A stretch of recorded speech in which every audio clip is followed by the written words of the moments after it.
Hello বন্ধুরা, তোমরা সবাই কেমন আছো? আশা করছি খুব ভালো আছো আর সুস্থ আছো। আমিও কিন্তু খুব ভালো আছি। তো চলো নতুন আরেকটা রেসিপি দিয়ে আজকের ভিডিওটা শুরু করা যাক। তো আজকে আমি তোমাদের করে দেখাবো একটা পুরনো দিনের হারিয়ে যাওয়া রান্না, যার মধ্যে কিন্তু মা, ঠাকুমা, দিদিমা এদের রান্নার স্বাদটা তোমরা কিন্তু অফুরন্তই পাবে। তো এটা হচ্ছে চিংড়ির মনোহারা। তো এটা কিন্তু দুর্দান্ত লাগে গরম গরম ভাতের সাথে খেতে।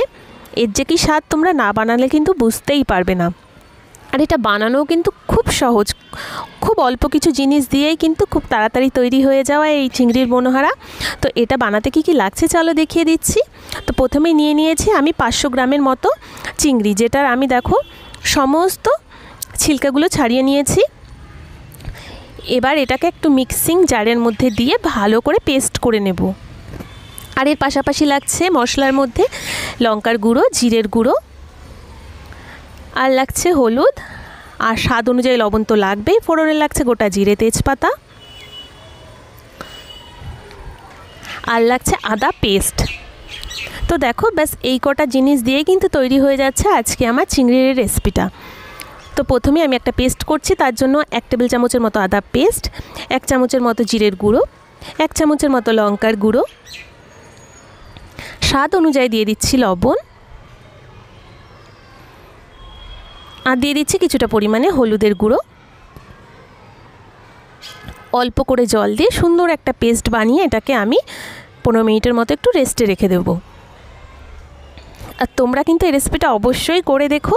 এটা কিন্তু অনেক পুরনো একটা রেসিপি, যেটা কিন্তু আমরা হয়তো এখন অনেকে এর নামও শুনিনি বা খাইও নি। তো বানিয়ে খেয়ে একবার দেখলে কিন্তু এর স্বাদ তোমাদের মুখে লেগে থাকবে। তো দেখো চিংড়ির পেস্টও কিন্তু আমার একদম করা হয়ে গেছে। আর দেখো স্মুথ একটা পেস্ট বানিয়ে নিয়েছি।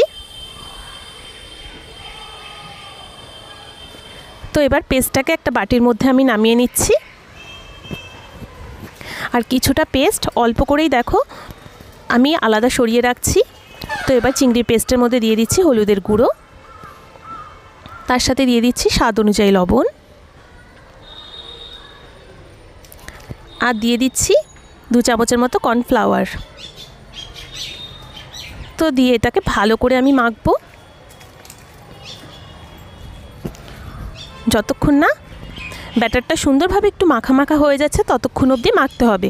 আর হ্যাঁ, তোমাদের যদি মনে হয় এটা একটু নরম নরম ভাব রয়েছে, তাহলে তোমরা আরও একটু কিন্তু কর্নফ্লাওয়ার অ্যাড করে নেবে। ওটা মাখার টাইমেই তোমরা বুঝতে পারবে। তো দেখো আমার আরও 1 টেবিল চামচের মতো লাগছে কর্নফ্লাওয়ার। তো দিয়ে চিংড়ির পেস্টটাকে সুন্দরভাবে আমি মেখে নিচ্ছি। তো দেখো দেখতে কিন্তু একদম তাল মাখলে যেমন হয় ঠিক সেরকম দেখতে হবে। তো দেখো চিংড়ির ব্যাটারটা কিন্তু আমার একদম রেডি হয়ে গেছে। তো এবার কড়াই বসিয়ে দিয়েছি, কড়াইতে দিয়ে দিচ্ছি বেশ খানিকটা পরিমাণে সর্ষের তেল। তো তেলটাও গরম করে আমি ফোড়নে দিয়ে দিচ্ছি গোটা জিরে আর তেজপাতা। আর এর মধ্যে প্রথমেই দিয়ে দিচ্ছি যে মশলার পেস্ট করে রেখেছিলাম সেই পেস্টও। তো একই সাথে আমি এবার দিয়ে দিচ্ছি যে চিংড়ি মাছের পেস্ট করে রেখেছিলাম সেই পেস্টটাকেও দিয়ে দিচ্ছি। এখানে 2 চামচের মতো আছে চিংড়ির পেস্ট। তো এবার পুরোটাকে সুন্দরভাবে আমি কষবো।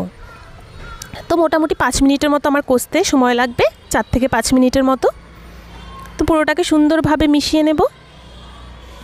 আর চিংড়িটা এটা কিন্তু একটু দানা দানাই থাকবে, এটা একদম মিশে যাবে না মশলার সাথে। এটা মুখে পড়লে কিন্তু দুর্দান্ত লাগে খেতে। তো দেখো এইভাবে করে একটু সময় ধরে আমি কষিয়ে নিচ্ছি।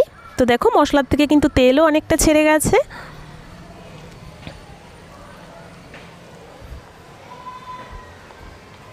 তো এবারে পুরোটাকে নেড়ে ছেড়ে দেখো ঠিক এই রকম সুন্দর একটা দানা দানা ভাব হবে। এগুলো কিন্তু সব চিংড়ির পেস্ট যেটা দিয়েছি সেটাই কিন্তু এখানে দানা দানা রয়েছে। তো মশলা কষানো হয়ে গেছে, এর মধ্যে দিয়ে দিচ্ছি আমি 2 কাপের মতো জল। তো তোমরা চাইলে একটু উষ্ণ গরম জলও দিতে পারো, এখানে আমি একটু ঠান্ডা জলই দিয়েছি। তো দিয়ে এটাকে এবার একটু ফুটতে দেব। আর হ্যাঁ বন্ধুরা, অবশ্যই আমার ভিডিওগুলোকে তোমরা দেখো, আর পছন্দ হলে লাইক করো, কমেন্ট করো, শেয়ার করো। আর হ্যাঁ, যারা যারা আমার ভিডিওগুলোকে দেখছো, দেখার পরে আমার নতুন নতুন বন্ধুরা প্লিজ আমার চ্যানেলটাকে একটু সাবস্ক্রাইব করে আমার পাশে থেকো, আমাকে একটু সাপোর্ট করো, অফুরন্ত ভালোবাসা দিও, যাতে আমি খুব তাড়াতাড়ি এগিয়ে যেতে পারি। তো দেখো ঝোলটা কিন্তু টকবক করে ফুটে গেছে। তো আমি একটুখানি হিটটা কমিয়ে দিয়ে এবার বড়ার মতো করে ফুটন্ত ঝোলের মধ্যে সমস্ত চিংড়ির পেস্টটাকে ছেড়ে দেব।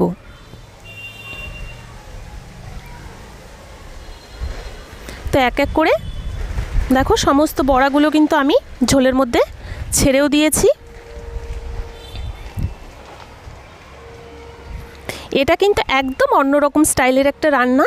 এটা কিন্তু আমি ছোটোবেলাতে অনেকবার খেয়েছি, আমার মা বানাতো, এটা আমার দিদার হাতের রান্না। তো এটা দারুণ লাগে খেতে, বিশ্বাস করো। তো বড়াগুলো দিয়ে দেখো এবার টকবক করে আমি এটাকে ফুটতে দেব। তোমরা একটু ঢেকে দেবে, ঢেকে দিয়ে মোটামুটি 6-7 মিনিট অবধি এটাকে কুক করতে হবে মিডিয়াম ফ্লেমে রেখে। তাহলে কিন্তু এটা সুন্দরভাবে ভেতর থেকে পকোড়াটা একদম সফট হয়ে যাবে। আর এটা দেখো সুন্দরভাবে লাইট হয়ে ওপরে কিন্তু ভেসে উঠবে, মানে এতটা এটা সফট হয়। আর চিংড়ি মাছ যেহেতু রয়েছে বুঝতেই পারছো যে এর স্বাদটা কেমন হতে পারে। তো দেখো বড়াগুলোও কিন্তু আমার দেখো একদম টোপা টোপা হয়ে ফুলে গেছে। আর ঝোলটাও দেখো অনেকটা টেনে এসছে। ঠিক এই রকম যখন একটু টেনে যাবে তখন কিন্তু ঝোলটা প্রায় হয়ে যাচ্ছে।